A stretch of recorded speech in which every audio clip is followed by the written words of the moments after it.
ito yung daanan. So, okay, video vlog check everybody. We're here in Binyan, Laguna. Hello. It's time for my start the year right workshop and seminar. Kasama ko si Earl. Hello. Ayan, tinulungan ako makatakas sa Pasita. Yes. Ay, bawal yung ko doon. Ba't ka? Pag ganun pala, naliligaw na kami. Nakita ko na kasi yung yung Muni Muni Cafe. Doon yung aming venue for the seminar and workshop about content creation, travel vlogging, at marami pang iba pa. Ako nandun lang para magkape. Tsaka kaibigan ko silang tatlo. Tayo order anything you want. Charge to marketing yan. Charge to marketing Si Mili Manahan aming organizer Thank you, Mili. Thank you, Mili Wala yun natin sa tayo pupunta. Susunod mo ba yung Google Maps? Susunod mo yung Google Maps. Ayan.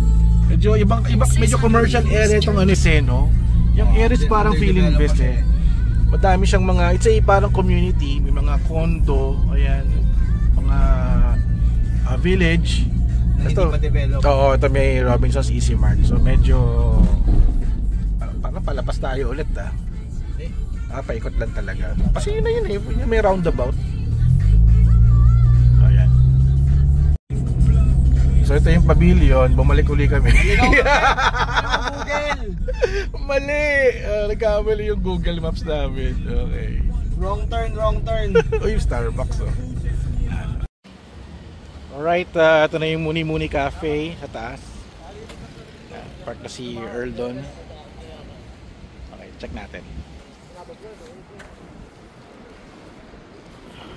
So yung Muni Muni Cafe, third floor nitong building na to, no? So ito siya. Mukhang hindi pa sila nagsastart. Muni Muni Cafe. Ito ba daanan? Aray ko. Parang walang daan. Taas yata Ito ba yun? Parang hindi. At sa loob pala. Thank you.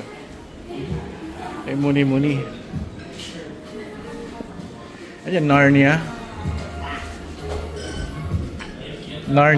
Parang Narnia. Oy! Hello. Hello. Sige, pasok ka tayo. Ask anything about anong gusto nyo malaman, especially you guys. So, this initiative is a partnership with local governments of course, Laguna and Cavite with the goal of fostering creativity and entrepreneurship in these regions. So, when we were curating this program, nung nakausap ko ang government of Cavite and then sa Laguna, naisip, lagi ko ang naririnig ko, should we just hire other people, content creator? Content creator! So online and vlogging, what was that, 13 years ago, siya na talaga yung nag-speak for us. And kasi siya rin naman talaga mga favorite ang sipag mag-post, ang sipag gumawa ng content, lahat na. So, yun, and kung masasabi niyo lang sino makausap ang isang experienced content creator, siya yun.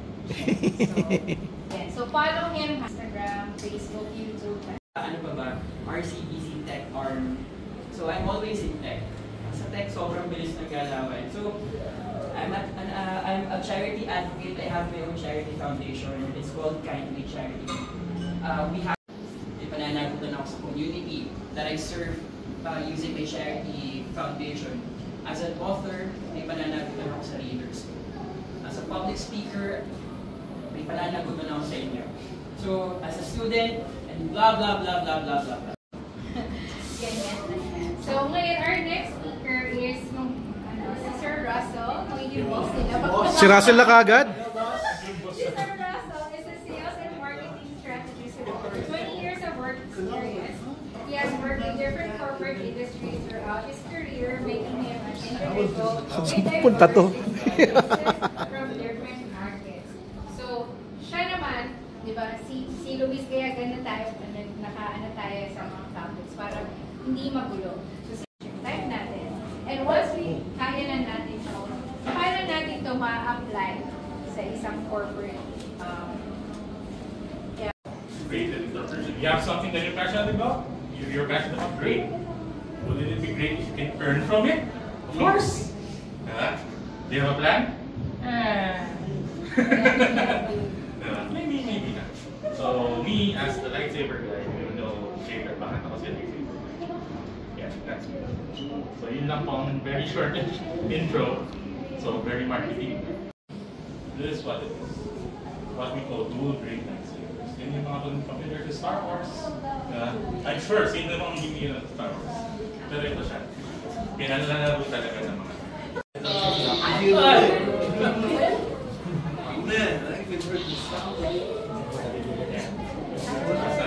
Mapasa natin. Kami nagsimula sa Philippines nito. So, dati video ko sa US, sa China, sa Malaysia. So, yun yung ano ko dun. So, nakahanap ako ng mga tao. I found people who like these products. So, ano yung consideration for me, for myself, bakit ako kuha? Is it price? Is it time kung gano'ng katagal? Diba? Is it the design? Market evaluation. Diba? Pag pinag-aaral sa school, this is it. You're just evaluating your market. Because in any entrepreneurship endeavors, you have to consider your number one thing, which is your customers. Customers. Pag wala kang customer, kahit gano'ng kaganda yung produkto mo, wala kang ganda. Slide na lang din. So, para mag-business na. Pero yan yung how you, so Sa kanina, Muni Cafe. Sarap. I showed you how to start it, ano yung thought process nyo. Kanina sabi ko, Professor Russell. Ang actionable nyo, how do you parang create your framework na, ito na yung framework. Once you... So ngayon, yung third nating speaker, si Sir Joseph Bautista. Ito naman, because he's a writer, he's a journalist. So ngayon, ang magiging topic niya kasi is how and when to really capture your audience. So ito na tayo ngayon. Kasi sabi nga nila, everybody can sing, but diba? Hindi naman tayo lahat singers, diba? I decided to retire na. I turned 60. I'm not 63, but hindi lang natata. I turned 63, but although may mga requests for me to consultancy job, I decided to pursue my passion, which is actually traveling. So, why we travel? Bakit ba tayo bumibiyahe? Ano tayo na? Para po malaman yung culture na ibang So yun, meron pa iba? Baka magmuna po yung pivot step. Ay, bago pa naman kami. Ibang kami pala yun. May mga reason why we travel. So, Yung travel. Yung travel actually sharpens our mind. So, kapag bibigahin tayo, marami tayong natutunan. At sa pagka-travel ko, yun na po nag-umpisa akong nasulat. So, cover boy ko ng panorama. Nice! Hindi ka dapat nakaupo na lang sa bahay bilang senior, but should go out and try. Na-try din natin I used to nagdadrive lang ako. But now, I'm enjoying commuting. Kaya mapunta dito na commute ako. Gusto ko maranasan kung paano pumunta sa lugar nito na nagpo-commute. Author sa paborito nyo. Lahat ng klaseng pwede nyo basahin nyo. Huwag yung combine, like ako, engineering graduate, pero I stayed sa English Literature Library. Wow. Ang pinag-aralan ko, habang nag-aaral ng engineering, I studied English Literature. And then, travel din of course, na-inspire ako sa mga iba-ibang klaseng travel writers. Number two, travel like find your unique angle. So, iba-iba tayo, iba-ibang writer, iba-ibang traveler. Katulad ko, ang bagong angulo ko is I'm writing for senior travelers. Baka ang angulo niyo is food vlogging, ang angulo niyo is lifestyle. Iba-iba tayo. Pwede i-combine yan na lifestyle for young adults. Maraming kombinasyon ko. Food for the vegetarian. Marami kayong pwede i-angulo. Kuya Gen Z, mga Gen Z. Content for Gen Z. Gen Z. Ano yun? At kung naakit mo ba yung mangkulat, meron din tayong, ang quest mo is nakita ang Mount Mayon. Pero hindi mo nakita, that's still a quest, pwede mo ikwento yun. Yung kumbaga natatakpan siya ng ulan. Immortal siya ng mga bida-bida. Mga yan. And then, ito yung pinakamahirap. Begin with the compelling part. Compelling first part. Minsan naabot ako ng isang araw. Yung itatay mo, buburahin mo, itatay mo, buburahin mo. Pero yung kasi yung magkakais ng attention ng mga readers yung first paragraph. So, yan, diskartehan nyo na yung paano yung gagawin niya. Pero ito yung sa lahat. Pero pag nagawa mo na yun at maganda siya, tuloy na yun. Or subject verb agreement there, nothing to worry. Para ka lang nagsusulat, kinukwento mo yan sa iyong friend. And then you edit it, of course, applying all the fundamentals of grammar. So again, thank you sir. Again, sabi ko nga sa kanya, pag-akit lang dito, inihigan na ako. Pero siya, sige lang ang biyahe mo. Support kami sa... Galing pang bulkan yan, ha? Bumaba ng bulkan. After natin malaman, ma-identify anong ating purpose, and then the fundamentals of marketing, and then si Sir Joseph discussed how to capture your audience through travel writing and all. Ngayon, dito na tayo sa content creation. Yay! Nakabahan ako. Main event of the evening. Si Astrid is Wala akong slides. awarded blogger, and ano ba, how many ka na sa feed, blog spot something. Yeah, always top 100 si Astrid sa mga blog. So, welcome Sir Astrid. Yay! Thank you. Kami nasa Baler tayo. Valeria sa Baler. So, magandang hapon sa inyo lahat. My name is Azrael Godilla. Ako po isang vlogger, YouTuber, vlogger na rin din. At I create content for travel, lifestyle, food, and technology. Kasi yun na lang yung aking kinoconcentrate na content. Dati meron pa akong business, motoring, meron pa akong showbiz. Medyo I focus on those 4 kinds of topics na lifestyle, travel, food, and tech. Because lifestyle, I like mga lifestyle, mga events, mga products, mga Uniqlo for example, gano'n. For travel, syempre, gala-gala, local and international. Syempre, food, gusto ko kumain. Yeah! Pag may travel, kasama food yan, di ba? If you're anywhere in our different kinds of branches, iba-iba mga pagkain. And also technology, I love technology like tablet, cameras, everything. So, because of that, take note lang, hindi ako professional writer, hindi ako professional photographer, videographer. I started from wala. So, hindi talaga ako marunong sa mga.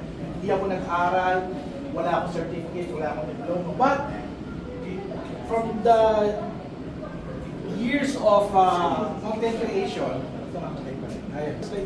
for my years of content creation, I started 21 years ago. So some of my friends, my colleagues,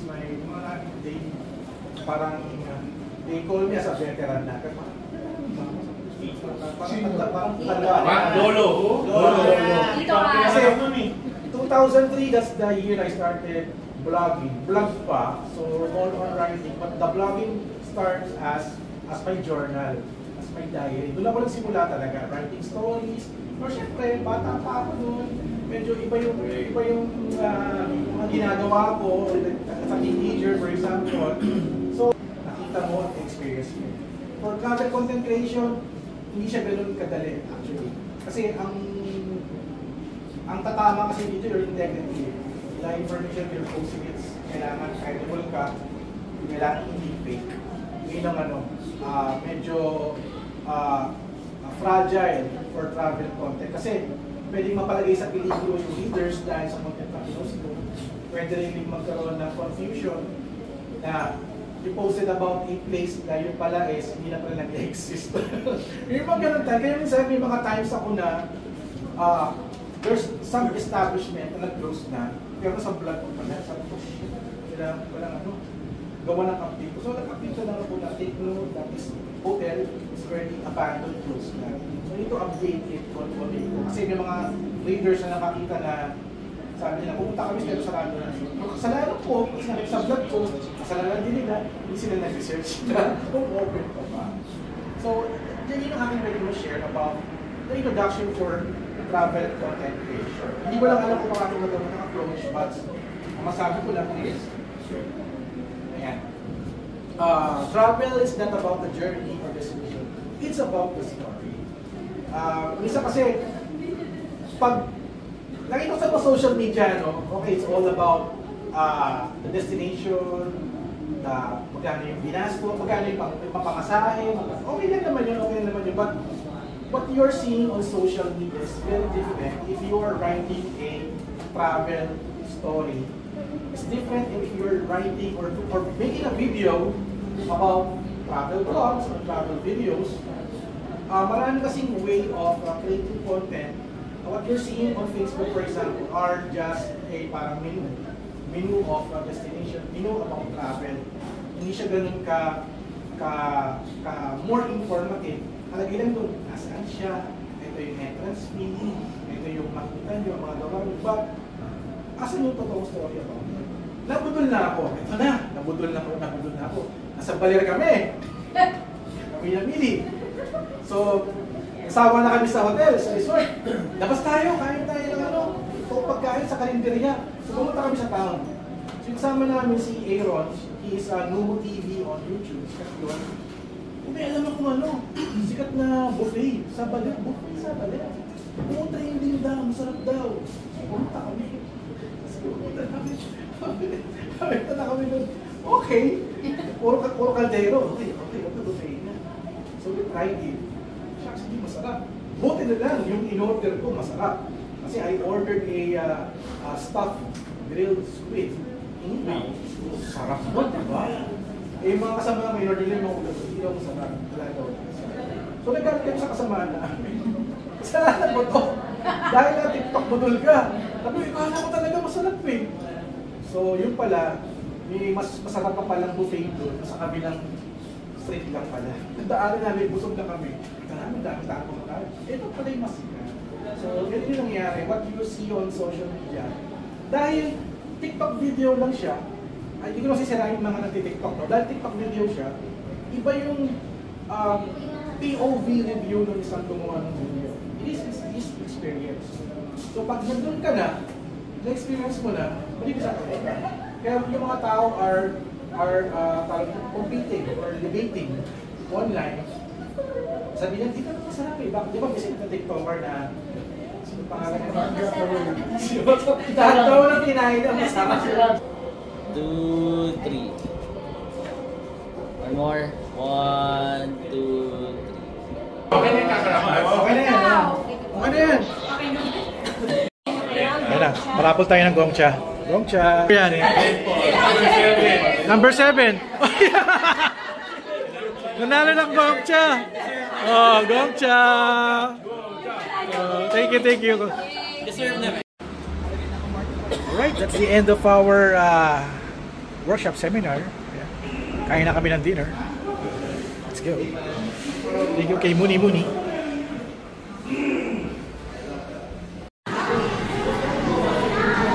Yummy chicken sandwich supreme. Let's check it out, yo. What the hell? Bakit ito yung laman yan? Nangyari, parang baliktad. Pala yung burger ko. Ano to? What the?